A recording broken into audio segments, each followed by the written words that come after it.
Sham elections at gunpoint by Russian soldiers are taking place in temporarily occupied Ukrainian territories. The Ukrainian Ministry of Foreign Affairs stated on the eve of the fake elections that the results will not have legal consequences for the temporarily occupied territories, and the organizers of the pseudo-elections will be held accountable.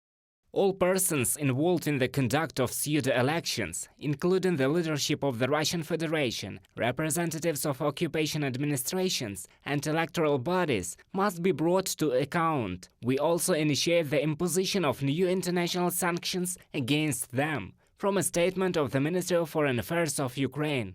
World community also declared non-recognition of Russian pseudo-elections, so they were criticized by the UN, the European Union and the USA.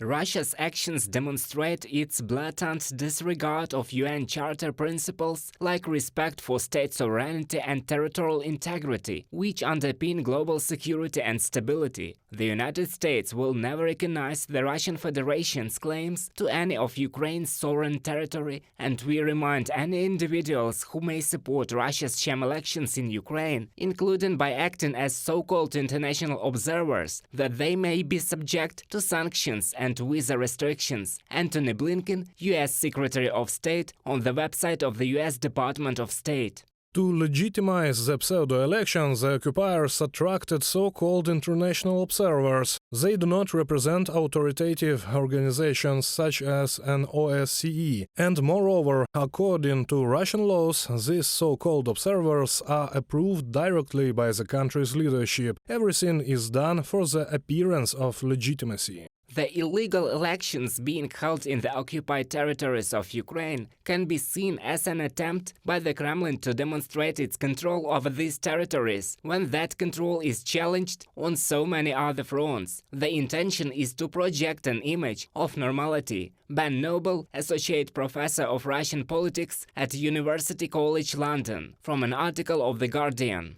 The Ukrainian authorities called on the local population not to take part in the pseudo-elections. At the same time, the occupiers use them not only for the sake of their own legitimization. The Center for National Resistance reports that after voting, men receive summonses to the military registration and enlistment offices. So at the same time, mobilization is carried out during pseudo-elections. Reported by Serhiy Kulyas, UATV News.